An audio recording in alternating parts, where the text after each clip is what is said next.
Bhagavate Vasudevaya. Om Namo Bhagavate Vasudevaya. Om Namo Bhagavate Vasudevaya. Om Namo Bhagavate Vasudevaya. Om Namo Bhagavate Vasudevaya. Om Namo Bhagavate Vasudevaya. Srimad Bhagavatam, Canto 4, Chapter 12, Text 33, Translation and Commentary by His Divine Grace, Srila A.C. Bhaktivedanta Swami Prabhupada. Iti vyavasitam tasya vyavasaya saratamo darshayam asatur devim paroyane nagachatim. The great associates of Vaikuntha Loka, Nanda and Sunanda, could understand the mind of Dhruva Maharaj, and thus they showed him that his mother, Suniti, was going forward in another plane. Purport: this incident proves that the Shiksha or Diksha Guru, who has a disciple who strongly executes devotional service like Dhruva Maharaj, can be carried by the disciple even though the instructor is not as advanced. Although Suniti was an instructor to Dhruva Maharaj, she could not go to the forest because she was a woman, nor could she execute austerities and penances Dhruva Maharaj did. Still, Dhruva Maharaj was able to take his mother with him. Similarly, Prahlad Maharaj also delivered his atheistic father Hiranyakashipu. The conclusion is that a disciple or an offspring who is a very strong devotee can carry with him to Vaikuntha Loka either his father, mother, or Shiksha or Diksha Guru. Srila Bhakti Siddhanta Saraswati Thakur used to say, if I could perfectly deliver even one soul back home, back to Godhead, I would think my mission, propagating Krishna consciousness, to be successful. The Krishna conscious movement is spreading now all over the world, and sometimes I think that even though I'm crippled in many ways, if one of my disciples becomes as strong as Dhruva Maharaj, then he'll be able to carry me with him to Vaikuntha. This may seem to be a strange statement, that the disciple can carry the Guru back to Godhead. Generally we think that the Guru will carry the disciple. Actually, who's carrying who? We say His Divine Grace, or in Sanskrit, that's Krishna Kripa Srimurti. So, Divine Grace means whose grace? Or Kripa means whose Kripa? We talk about Guru Kripa, or the Guru delivering the disciple. But actually, who does anything? All power comes from Krishna. Who can deliver anyone from this material entanglement? Krishna is known as Mukunda. He is the giver of mukti. So Krishna may empower his representative, someone he accepts as his representative, to deliver others. And therefore we say that such and such a devotee has delivered so many people back to Godhead. But we understand that that's not by his personal power, but that's by the power of Krishna, which is invested in him. Sometimes a very powerful devotee is called a Shaktyavesh avatar. That means he's come to this world, avatar. He's come from the spiritual world with a specific purpose. And he is Shaktyavesh. He is empowered by Krishna for the specific purpose of delivering others. Actually, whatever power is there, even the power to lift your finger, it's coming from Krishna. We have no personal power. There are many powerful people in the world. We have the Clintons and the Yeltsins, and they're considered very powerful. But where do they get their power from? They get their power from Krishna. He bestows it upon them. And after some time it will be gone. There's one Prime Minister of India, one astrologer calculated that after his death, one man in Sweden had 2 dogs, and one of them was formerly Pandit Nehru. So before he was a very powerful Prime Minister, and he was simply a dog in someone's house. So that comes and goes. Material power. But who is invested with the power of Krishna, he can deliver others. Now, here it's stated that sometimes the disciple can deliver the Guru. It seems very strange. There are cases. Madhvacharya, he was listening to his Guru explain the Shastra. But he said, his guru was a Mayavadi. So Madhvacharya said, actually this explanation isn't very good. So then Madhvacharya preached in the proper philosophy, and then this Achyuta Preksha, that's Madhvacharya's name, he convinced his guru. Same thing with Ramanujacharya, that his guru was a famous Mayavadi. Even today his guru's commentaries are famous, who was teaching him, Yadav Prakash. So he was teaching, and this time he was speaking on some philosophy. This time Ramanuja was massaging him. So he explained that there is one name of Lord Vishnu. He explains that his eyes are red like the backside of a monkey. That's the original, if you see the Sanskrit, it may look like that. So when Ramanuja heard this, he didn't want to say anything against his teacher, but he felt very upset, and out of upset feeling, some hot tear fell on the body of his guru. So hot tear means out of anger, cold means out of pleasure. Anger or distress, hot tears will come. So his guru understood, what's this? Why is this? So then Ramanuja told, actually how can we accept this? It's very offensive to Lord Vishnu to say that. So then his guru became very angry with it. But then Ramanuja explained, it actually doesn't mean like this. You have to understand the Sanskrit in a different way. If you explain it in a different way, then it means his eyes are red like the rising sun. So that's the proper explanation. And his guru became very angry. He said, you think you're better than your guru? He actually made some plot to kill him. But eventually Ramanuja, he was saved by the Lord, and then his guru could understand, actually he's empowered by the Lord. Then his Yadav Prakash actually became just like the disciple of Ramanuja. So there may be cases. Here's the case, Dhruva Maharaj. His mother wasn't a highly advanced devotee. She'd simply heard, as anyone may hear, that Krishna can help you. God will help you. Generally, any pious mother will tell the son, God will help you. Take shelter of Him. Someone was telling me in his childhood he had to go to school through the jungle. So they heard some tiger had been seen there. But still the parents said, you have to go to school. How can I go to school? You chant as you go. All the time you chant Ram, Ram, Ram, Ram, Ram, on non-stop as you go. Then no tiger will hurt you. So generally the mother will say, you believe in God, you worship God. She may or may not have very deep knowledge. Traditionally women are housewives, they stay at home. So Suniti also, she told her son, I can't help you. And who can help me? God can help. Where can He be found? Well, I don't know, but the yogis, they worship Him there in the forest, so I suppose He must be in the forest. So Dhruva Maharaj took it very seriously. He went to the forest.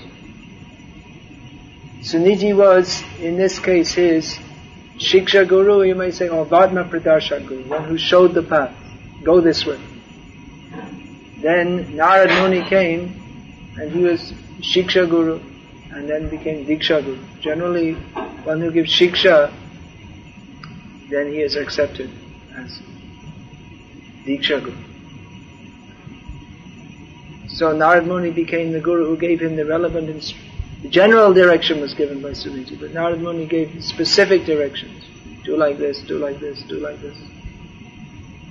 And then Dhruva Maharaj became so qualified that he could go back to Godhead. But his mother went also, because she gave the right path. So, Prabhupada says here, this is one of the famous purports of Srila Prabhupada for this statement of intense humility. That Prabhupada, who by the grace of Krishna is delivering the whole world, not only during his presence, but even now so many people are coming to the Krishna conscious movement all over the world. Why are they coming? Because of Prabhupada, because of his books, because of the movement that he set up. It's all going on by the divine grace of Srila Prabhupada.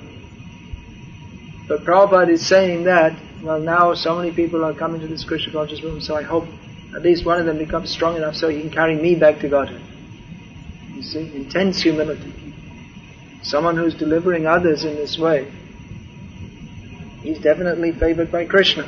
And Krishna says in the Bhagavad-gita, no one is more dear to me than he who preaches.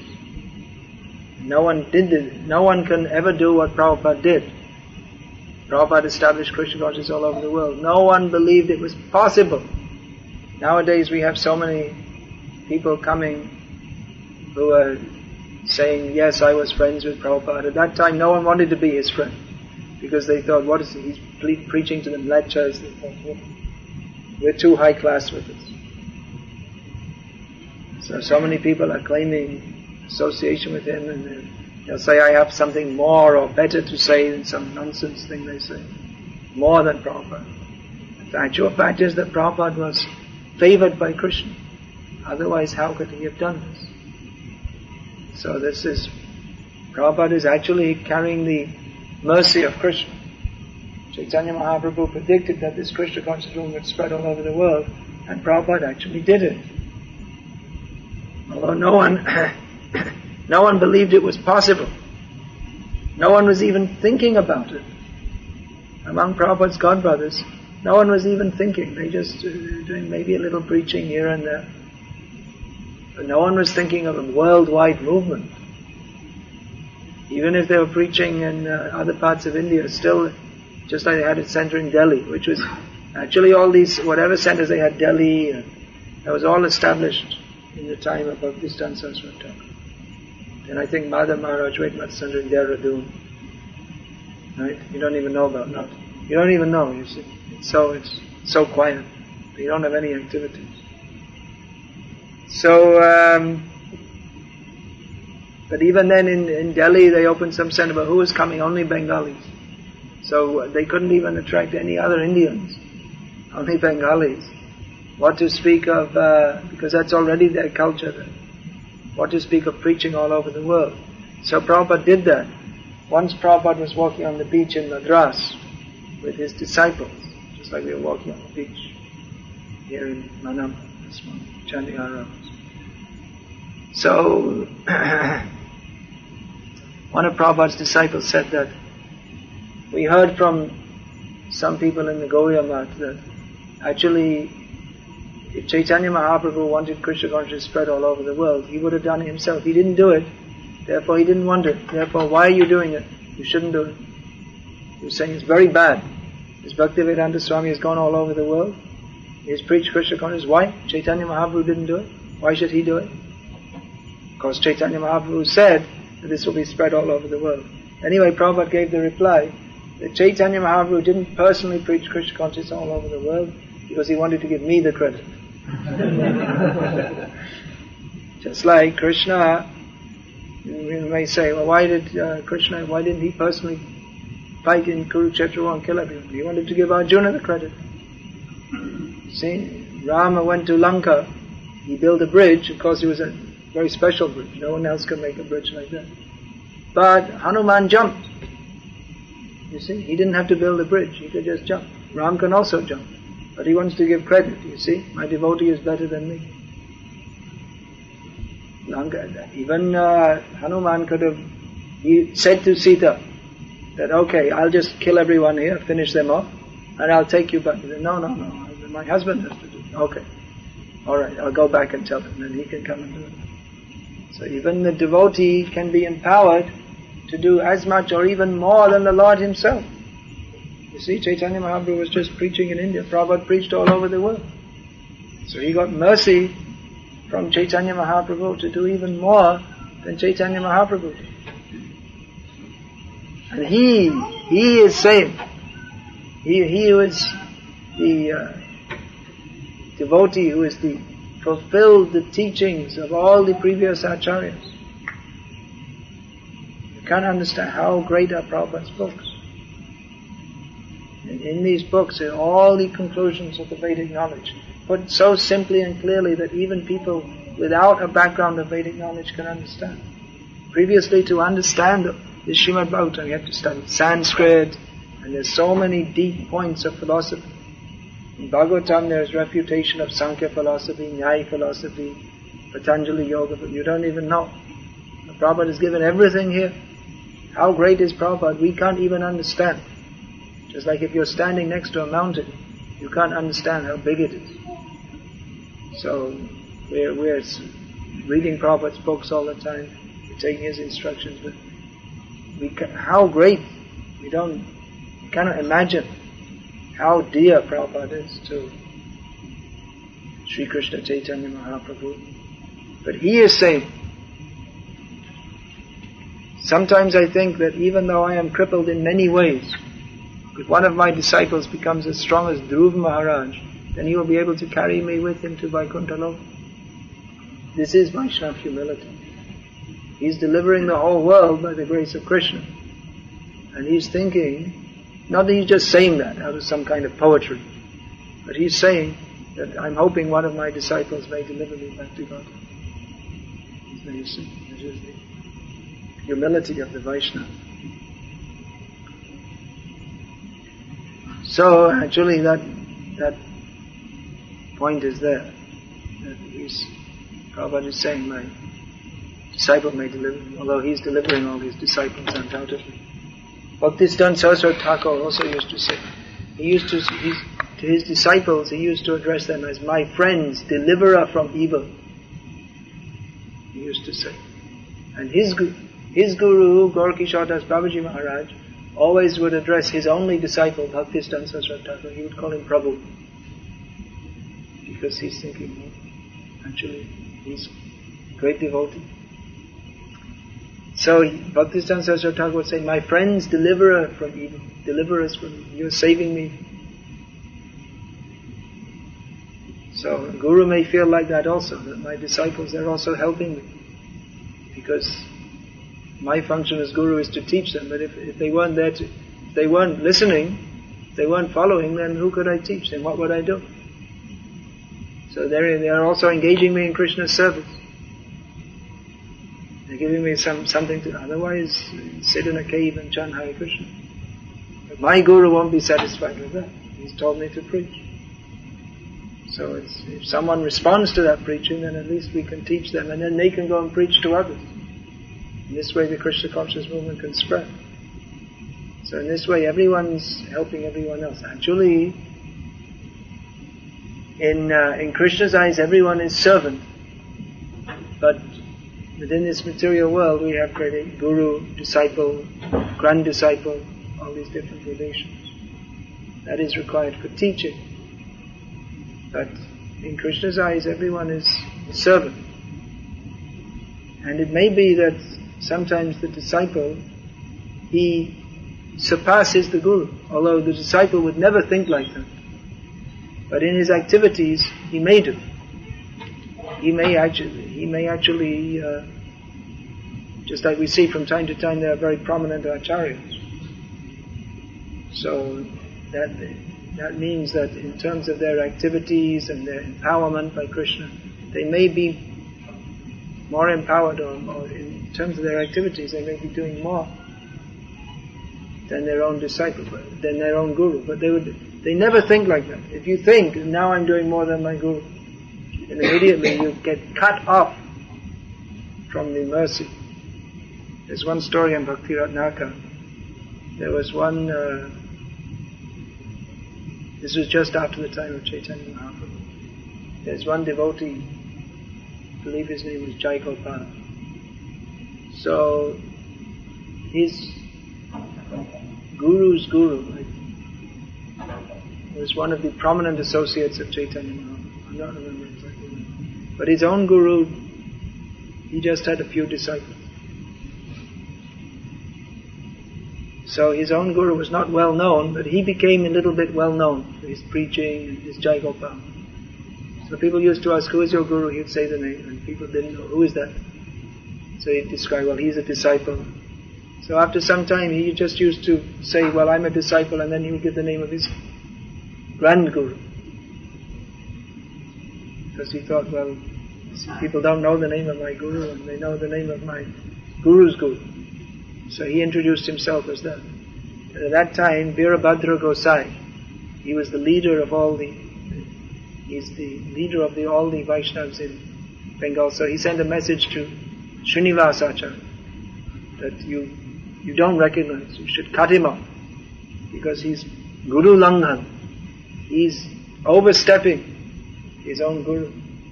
So the system comes, Parampara system, chain comes. The mercy is coming down in disciplic succession. So a disciple never thinks that, well, now I'm doing more than my Guru. See, even in ordinary terms, you'll find there's always something that some disciple can do more than the Guru. Just like, actually, I don't think anything, Prabhupada, in cooking, no one was better, in preaching, in kirtan, but there may be something. Just like, you can see there's that very nice video they were describing about Prabhupada was chanting, and they said later Prabhupada will dub in the sounds, and Prabhupada, he couldn't follow, it's the technological, that later on we'll dub in the sound. Prabhupada said, you know, I don't know, you know all these things, I don't know. So at least in technological matters, some of his disciples were more accomplished than him. Should they think that, well, Prabhupada doesn't know about this, I know more. If you think like that, then you're not a proper disciple. So it may be that sometimes the disciple, they may have a sweeter voice for singing in kirtan, or they may be more expert in playing mridanga, or they may know some shlokas which maybe the Guru doesn't know, or in some way they may, in their preaching, they may be more charismatic, they may attract more people even than the Guru does. But if they think, oh, now I'm better than my Guru, then they're finished, actually finished. Krishna doesn't accept. We should think that whatever is coming, it's coming by the grace of Guru, that's all. That's the proper, and actually that's the fact. It's not just that he should think like that, but actually that's the fact. Because all power, any power is coming from Krishna. But in the spiritual field, whatever ability we have, that is coming from Krishna, but through his representatives, through the chain of disciplic succession. So Krishna gives abilities, and Krishna takes them away. So if we think, oh, I'm so much better, this, that, then we get cut off from devotional life. And there are cases like this. Even when Prabhupada was personally present, Prabhupada self-effulgent Acharya. Like the sun. You see, the sun comes up. You don't need any torchlight to see the sun. So that's called self-effulgent. So obviously Prabhupada was the Acharya of the whole world, saving everybody. But even when Prabhupada was personally present, some people were going to some Babas in Bengal and Radha Kund. Oh, we have some secret mantras that your Guru hasn't taught. He's only teaching on a very basic level. And he's not teaching the full Gauriya Siddhanta. You have to come to me. So even in that time they were so foolishly, Prabhupada saved them from being dogs and cats in the streets of America. That means dogs and cats in human form. And they're thinking that not just one or two. I can say the names, but what benefit is there? Actually two, and then later after Prabhupada left, another two. They went like this, thinking that, oh, now we've got something very foolish actually. Someone was saying, we'll teach you your Siddha Pranali, in which you have to imagine I'll tell you what is your eternal position in Krishna Lila. So he told that actually you're a peacock. So this foolish so-called devotee started imitating peacock in the name of Krishna consciousness. It's a nonsense. They think, now I've become more advanced. I've become a peacock in Vrindavan. But actually they become by this Guru Langhan, crossing over Guru, they become a crow in hell. Crow means he is always in hell. Even if a crow means they're condemned species. So actually you have to be very careful in spiritual life. Understand what the system is. Sometimes we see that someone accepts a guru, then the guru may chastise him and they think, oh, I don't like him anymore. Why is he chastised? I'm good. I'm very nice. I didn't do anything wrong. He's misunderstanding me. You should never think. Even if you think he is misunderstanding, you should think that's his mercy. Sometimes that may be there. But misunderstanding means you may be chastised with sin. Sometimes it happens, you may be chastised for doing something which actually you may think is not your fault, but you should still think it's mercy. Even if it's someone else's fault. I'm so lucky I got chastised. It means the Guru is being very kind to me. He's not chastising me. How am I going to improve? And this should be the attitude of a devotee. And with that attitude, then Krishna will be very pleased. But if he thinks, now I've become as good as or better than my Guru, then he's finished. That's a fact.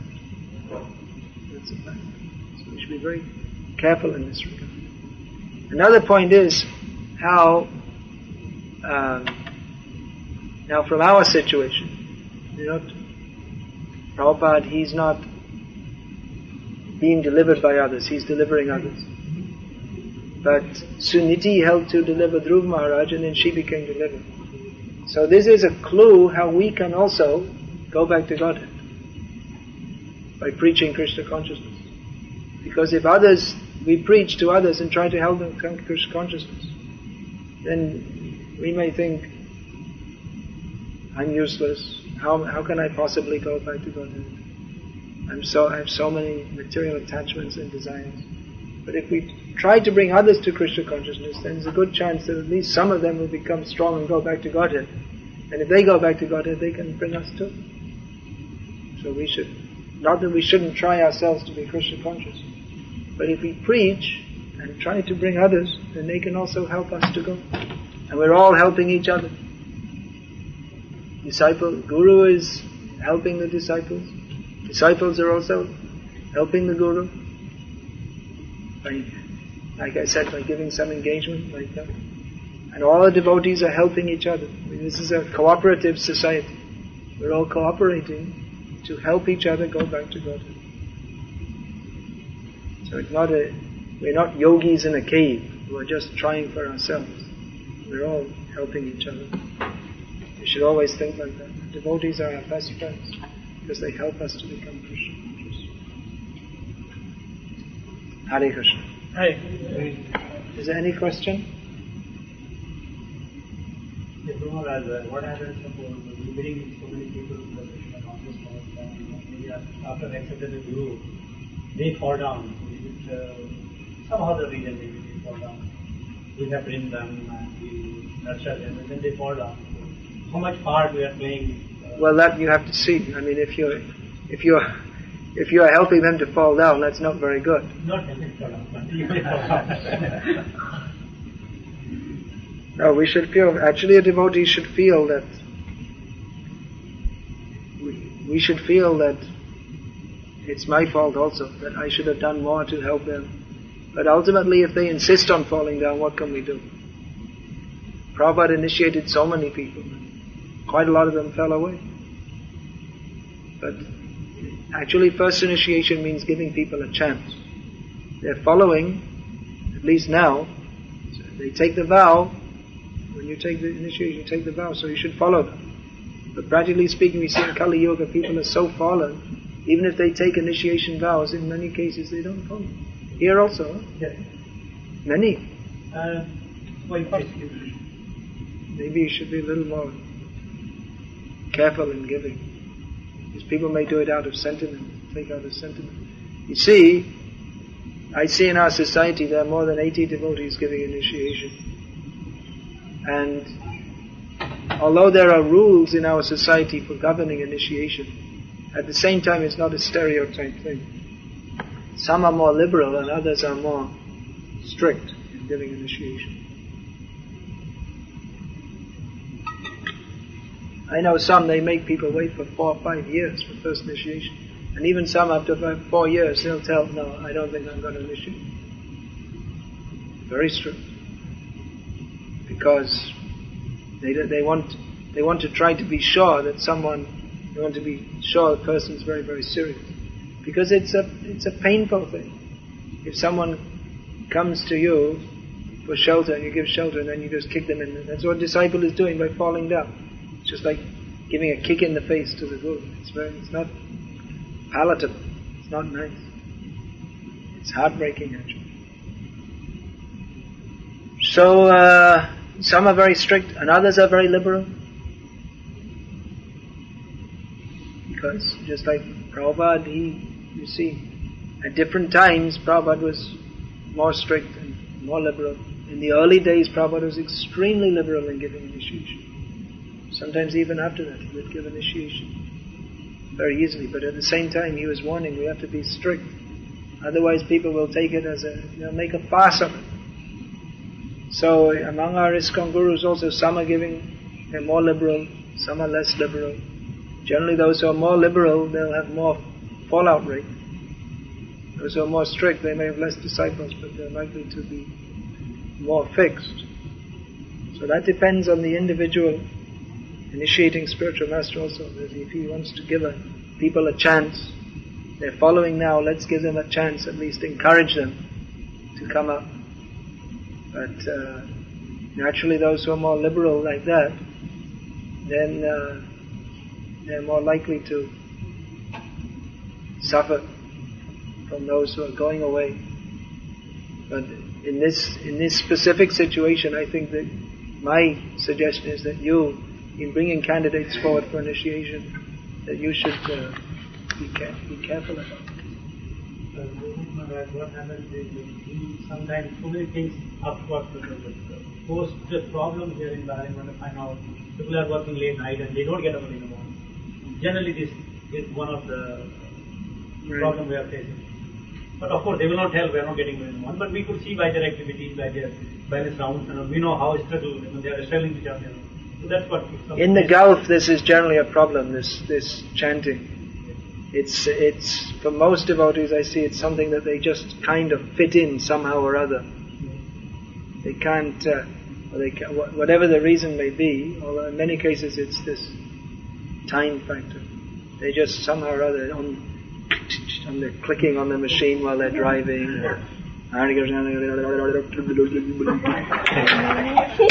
Finished. You have to make some kind of noise and press this thing enough times, and then that's... So actually that's not very favorable. And this is something we should consider very carefully. Chanting our rounds clearly, attentively. At the same time we have programs to attend, reading Prabhupada's books, what to speak of, working, social and family. Social life, I think the devotees there, social life means temple life, that's all. But there are things, just like the baby is born and then you have to look after, and then someone else's baby is born, the ladies especially, they have to help look after. There's so many things. Shopping, there's always something, as you know. Either the car goes wrong or the plumbing goes wrong, or there's always some problem. Material life is designed by the inexplicable energy of the Supreme Lord. It's designed that there's always some problem. The Shesha Klesha, unending. So it requires a lot of determination to do that chanting properly. And actually, if we take it like this, it's just something to be fit in somehow or other, and it doesn't matter. Let's just Hare Krishna, Hare Krishna, Hare Hare. We don't do. Then you won't get any taste for chanting, and then you'll give it up. So this is one particular area of difficulty in this environment here in the Gulf, where you're working late. So you have to see. This is something you should work on among the devotees, counseling the devotees about this. Put more stress on it. We have so many activities, whatever, but chanting. How is your chanting? It's the basis. Hare Nama Eva Kevalam. And maybe you see some people may be on shift work and they have odd hours. Others may regularly work late hours.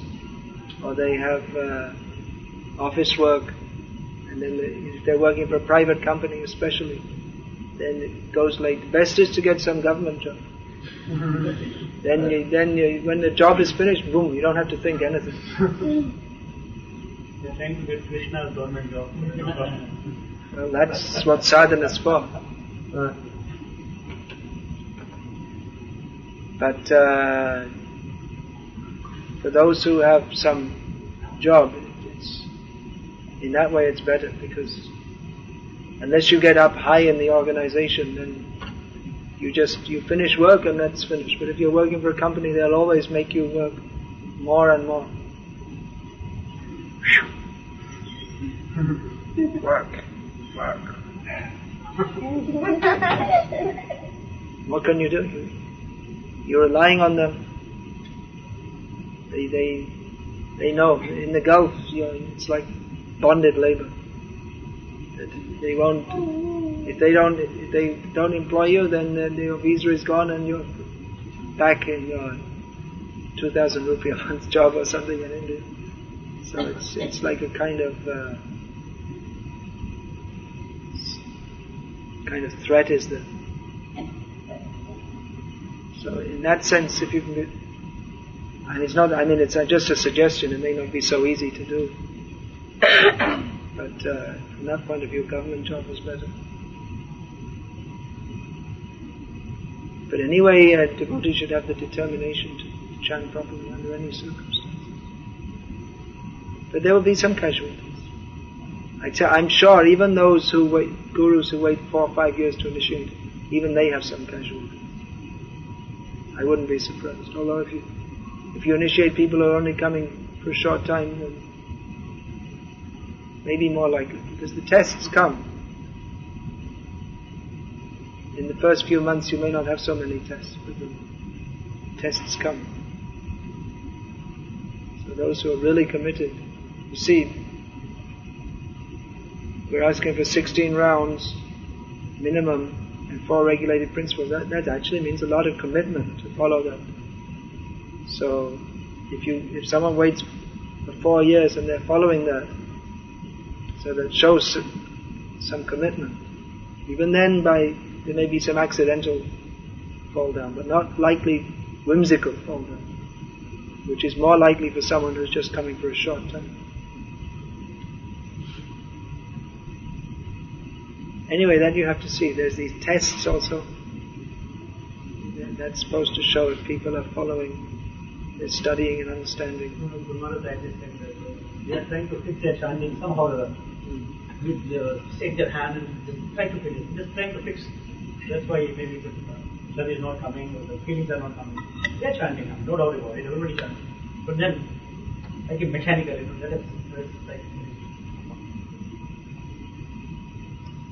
Yeah, you have to see. I mean, I can understand. You have a certain time. You have to go to work, and it takes time to chant. Somehow or other you have to arrange, maybe don't have so many late night programs. Take rest on time. I find in the Gulf also, it's all these late nights, and in the morning it's... Hare Krishna. Any other question? You wanted to ask something about tilak?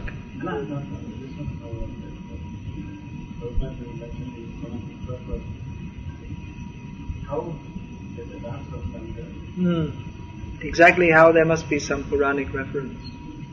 I don't know. Does anyone know? Yamuna is also daughter of the sun god.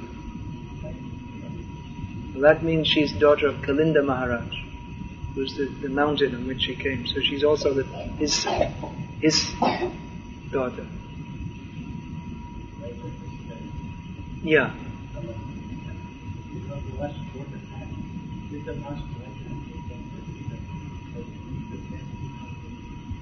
It's a minor detail, either way. Wait, is that in the Pancharatra Pradeep it says to do like that?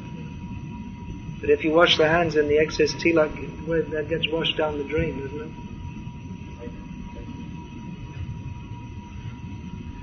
Where do you wash your hands? The tilak, where does it go? It goes and mixes with all the